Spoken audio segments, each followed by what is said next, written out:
La verdad es que este tema sobre los hijos de la Virgen María, que tanto ataca el protestantismo y en especial los evangélicos, conviene aclararlo. Por un lado, parece algo complicado este tema, pero por otro lado, no lo veo tan complicado. Es bastante sencillo. Vamos a ver si de verdad la Virgen María se casó con... Yo he escuchado a algún cura que era algún bestia de esto, decía que la Virgen se había casado, después se había divorciado, en fin, de estos clásicos burros que a veces suele haber entre los curas, ¿no? Pero vamos a ver el tema. Fijaros, según los evangélicos, dice que la Virgen tuvo más hijos. Bueno, vamos a verlo. Entonces, vamos a ir hacia algunos pasajes evangélicos para entender esto. Nos vamos a ir primero al Evangelio de Mateo, al 12:46, al capítulo 12, el versículo 46. En este capítulo, Mateo describe la siguiente situación. Mientras el maestro estaba hablando, en ese momento se acercaron a él su madre y sus hermanos, pero no podían acercarse a él debido a que había un montón de gente, ¿no? Y le avisaron y le dice, oye maestro, que tu madre y tus hermanos están ahí fuera, que quieren verte. Bueno, la respuesta de Cristo ya la sabemos, ¿no? Dice, ¿quiénes son mi padre y mis hermanos? Sino aquellas personas que cumplen la palabra de Dios, ¿no? Bien, pero el hecho es que aquí Mateo dice claramente que oye maestro, que aquí está tu madre y tus hermanos que quieren verte, que quieren charlar contigo. Fijaros que no hay dudas. Mateo habla sobre los hermanos de Jesús, lo que se supone que son hijos de María. Y los hijos que se le atribuyen a María. Y estos hijos serían, o estas personas serían Juan, vamos a ver, Santiago, Simón, Judas, o sea, no Judas, Iscariotes, sino el otro, sería Judas Tadeo, ¿no? También José y Santiago. Fijaros que aquí tenemos dos Santiagos, Santiago y al final tenemos otro Santiago. Bien, esto es lo que dice el relato de Mateo en el capítulo 12, pero resulta que según vamos leyendo en la parte final del Evangelio de Mateo, capítulo 27, el mismo Mateo describe una situación de la que él es testigo y dice lo siguiente. Entre ellas estaba María Magdalena y también estaba María, la madre de Santiago y de José. Entonces, aquí nos aclara que había varias Marías y una de ellas es la madre de Santiago y de José, que también se llama María, como la madre de Jesús. Por lo tanto, de esos 6 hijos ya tenemos identificados a 2 y vemos que no tienen nada que ver con María, la madre de Jesús. Pero seguimos con otro pasaje del Evangelio, concretamente, vamos a ver, sería así, el de Juan, de San Juan, ¿no? El capítulo 19, el 25, versículo 25. Leemos lo siguiente. Junto a la cruz estaba su madre y la hermana de la madre de María, que era la madre de Santiago y de José. Es decir, esto es exacto. Aquí nos vuelve a confirmar lo que hemos dicho antes, la madre de Santiago y José, que igualmente se llama María. Y es la razón por la cual a Santiago y a José les llaman los hermanos de Jesús, porque eran parientes por línea materna, lo que en español llamaríamos primos carnales. Pero después explico por qué la palabra primo no existe en arameo.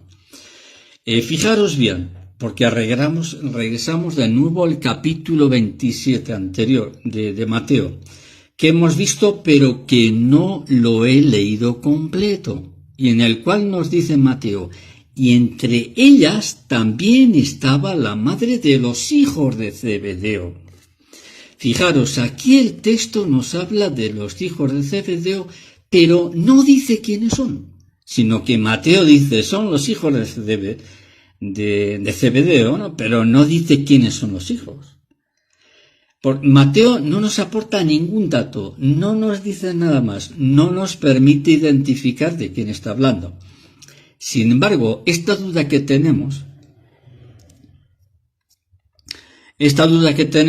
nos lo aclara el Evangelio de Marcos. El Evangelio de Marcos, en el capítulo 3, en el versículo 17, nos dice: estos son los apóstoles que escogió Cristo, ¿no? Jesús, que era Simón, el que puso el nombre de Pedro, y Santiago y su hermano Juan, hijos de Zebedeo.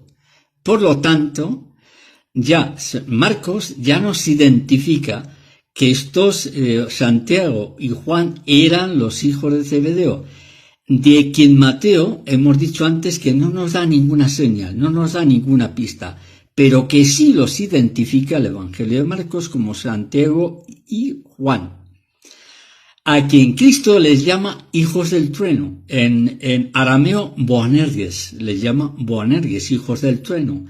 Estos eran los hijos del matrimonio de Zebedeo. Por lo tanto, aunque Mateo no dice que son sus hermanos, en otras partes del Evangelio nos aclara el sentido de la palabra hermanos.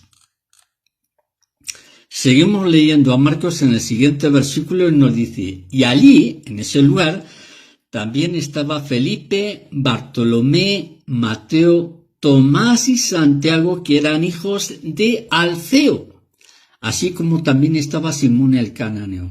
Fijaros, aquí identifica a otro de los Santiagos, diferente al Santiago, el hermano de Juan, que eran hijos de Zebedeo, en cuanto que estos eran hijos de Alfeo, no de Zebedeo. Como veis, esto es un lío bastante grande de nombres, de situaciones, pero lo que estamos haciendo es aclarar que esos supuestos hijos que los evangélicos dicen que fueron hijos de María, porque ellos están convencidos de que María tuvo un montón de hijos, aquí estamos aclarando esto desde el punto de vista de la genealogía, que no son hijos de María.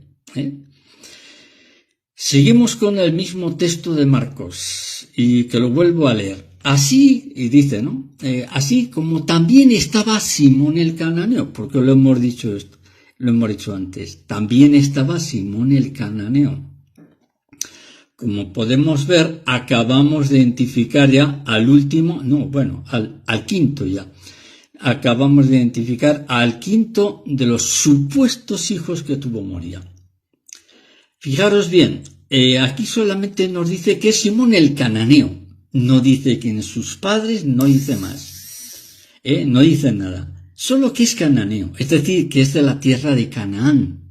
Ignoramos quiénes eran sus padres, quedando claro, por lo tanto, que no era de la zona del resto de los apóstoles, ni siquiera era Galileo.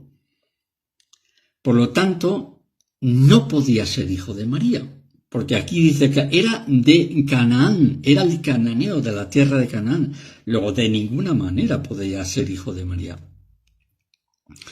Y finalmente nos queda por identificar a Judas Tadeo, y encontramos la solución en identificar a este apóstol bastante, porque Judas era un apóstol bastante desconocido, la verdad. Sin embargo, en una de las cartas que escribe en el Nuevo Testamento, él se identifica. Y en el capítulo 1 dice: yo, Judas, siervo de Jesucristo y hermano de Santiago. Por lo tanto, quedan identificados todos los supuestos hijos de María, que no son hijos de María. Ahora bien, de acuerdo, bien, hemos identificado que estos no son hijos de María, pero podría darse una duda, ¿cuál es? De que María pudo tener algún hijo más, pero que por diversas razones este hecho de que pudo tener más hijos, no conste documentalmente, porque podría darse ese hecho. Digamos que esta situación no podría descartarse, pero resulta que hay textos que confirman que esto no es posible. Por ejemplo, en el Evangelio de Mateo, el capítulo 1, nos describe la genealogía de la cual procede Cristo, y en dicha genealogía, curiosamente, en el caso de que haya hermanos nacidos en una determinada dinastía, esa genealogía en el texto lo registra. Vamos a ver una prueba. Es decir, registra en el caso de que alguien ha engendrado a varios hijos. Entonces, nos registra si han nacido hermanos o no de determinada clan familiar. Entonces, en el capítulo 1 dice, bueno, el libro de la genealogía de Jesucristo, hijo de David, hijo de Abraham, ¿no? En el versículo 2 dice, Abraham engendró a Isaac, Isaac a Jacob, y Jacob engendró a Judá y a sus hermanos. Fijaros, en Isaac no hay más, en el término de Jacob tampoco, pero Jacob sí engendra a varios hermanos. Y entonces los textos, la documentación bíblica registra que nacieron más hermanos. En el resto pues tampoco hay. Hay que pasar hasta el versículo 11 que dice, Josías engendró a Jeconías y a sus hermanos. Fijaros, precisa que no solo al cabeza de familia, sino también que tuvo más hermanos. Y esto fue en el tiempo de la deportación babilonia. Y entonces ya finalizando en el versículo 16 dice, Jacob engendró a José, marido de María, de la cual nació Jesús llamado el Cristo. Fijaros, no refleja ya más nacimientos. Por lo tanto, de haber tenido María más hijos, el texto bíblico lo hubiera reflejado sin ninguna duda. Bien, pues esta parte ya sobre los hijos de María ya queda resuelto. Pero ahora vamos a ver la interpretación del texto, porque son textos escritos en arameo y la mentalidad de esa época no es la mentalidad nuestra. Bueno, entonces la palabra hermanos, es decir, que lo que dice Mateo, que Cristo tiene más hermanos, procede del idioma arameo, que es en el que escribe en primer término Mateo, porque Mateo escribe en arameo y después se traduce al griego. El texto original del Evangelio de Mateo está escrito en arameo y después se tradujo al griego koiné, que es el griego clásico, idioma en el que finalmente ha quedado escrito el Nuevo Testamento. Entonces la palabra hermanos es correcta, es decir, Mateo dice, oye, tu madre y tus hermanos, no hay duda, son hermanos de Cristo, porque lo dice Mateo. Pero aquí no hay ninguna equivocación. Pero conviene aclarar que en el arameo antiguo, que era el idioma hablado en la época de Cristo, no se conocía la palabra primo carnal, como sí lo tenemos en el idioma español. De manera que podemos precisar si se trata de un hermano o de un primo. En el idioma arameo, no. Entonces, queda claro este tema, ¿no? En sentido de decir, el idioma arameo no precisa si es un primo o si es un hermano, sino que como pertenecen todos al clan familiar, todos están incluidos como hermanos, incluidos los que en español o en el idioma actual denominaríamos primos carnales. Ya hemos dicho que en el arameo esa palabra no se manejaba, no existía. Por lo tanto, todos eran hermanos, fueran primos en primera línea o en segunda. Bueno, o sea que este sería un poco el resumen de lo que quería hablar debido a la disputa que he tenido con este pastor evangélico, que la verdad es que me calentó bastante la cabeza. Bueno, vamos a ver entonces esto. Bueno, ya que estamos en este tema, ya que yo no quería hablar, pero la razón es la siguiente. En este tema sobre María sí quiero detenerme un poquito, y se debe a una anécdota que me provocó bastante indignación.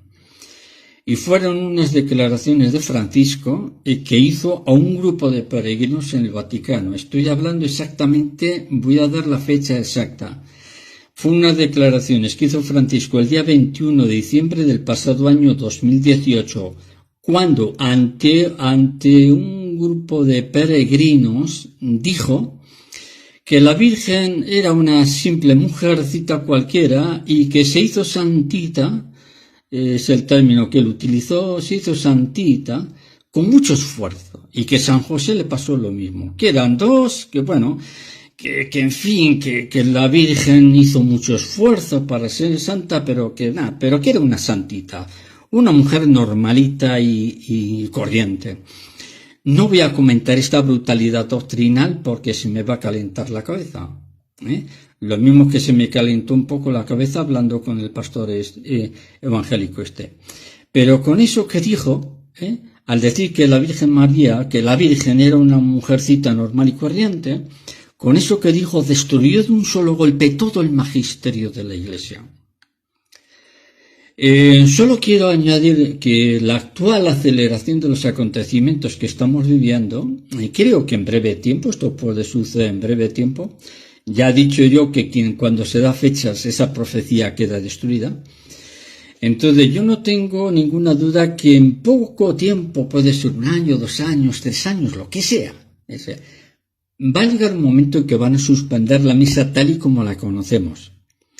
Quiero decir que se va a llegar a suspender la Eucaristía, ya sea porque cambiarán la fórmula de la consagración, porque lo van a sustituir por otra barbaridad que se inventen, una oración, un ecumenismo, lo que queráis, pero la Eucaristía más o menos la van a ir echando hacia atrás. Cuando esto suceda, que repito, no creo que tarde mucho, será la Virgen María quien se quedará a proteger a la pequeña iglesia que va a ir quedando, que es un pequeño resto de fieles que en mi opinión, de esos supuestos 1.000 millones de católicos que somos, no creo que quede más del 9 o el 10%. Fijaros bien, porque en los Hechos de los Apóstoles, en el capítulo 1, consta que una vez que Cristo muere se reunían todos para hacer oración, y que junto con algunas mujeres siempre estaba María, la madre de Cristo. ¿Qué hacía María? Siempre estaba protegiendo esa pequeña iglesia que estaba surgiendo en el antiguo territorio de Palestina. Sin ninguna duda, María estaba tutelando y protegiendo a esa pequeña iglesia naciente. Fijaros bien entonces, actualmente la iglesia está viviendo la pasión de Cristo, y tras esta pasión, en la cual ya estamos en un cisma casi irrevocable, porque la Iglesia Católica en estos momentos es tremenda la situación. Entonces va a ser María, cuando a Cristo le echen de la Iglesia, porque lo están echando de la Iglesia, va a ser María quien se va a quedar para proteger a esa pequeña iglesia naciente, diría a esa iglesia remanente, a esa pequeña iglesia que está quedando. Porque la mayor parte de los supuestos católicos están en una apostasía increíble. Y ahora va a suceder lo mismo. La iglesia está viviendo esta pasión, y cuando igualmente le quiten a Cristo de en medio, será María quien quedará para guardar al pequeño resto de fieles que mantendrán la fe y el magisterio de la iglesia. En el capítulo 12 del Apocalipsis habla de la mujer vestida de sol. No, realmente se trata de la Virgen María. Algunos dicen la iglesia, sí, pero la iglesia que se retira al desierto es la poca iglesia, los pocos fieles que estamos quedando. Porque esto es así. Entonces, por eso quería hoy hablar del tema de María, porque este pastor sí me sacó un poco de la casilla. No, María no tuvo más que un solo hijo, que fue Cristo.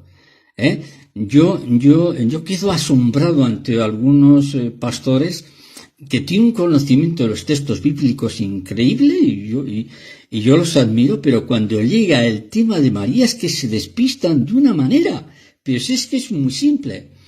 Dominan los textos bíblicos, pero cuando llega el tema de la Virgen María es como que algo se les nubla la mente, se le va el discurso no sé dónde, pero están despistadísimos. Ya hemos visto aquí en esta exposición que he hecho que María no tuvo más que un solo hijo, pero esta gente dice que no. En fin, es imposible luchar contra la ignorancia. ¿De acuerdo? Bueno, seguimos en otro momento.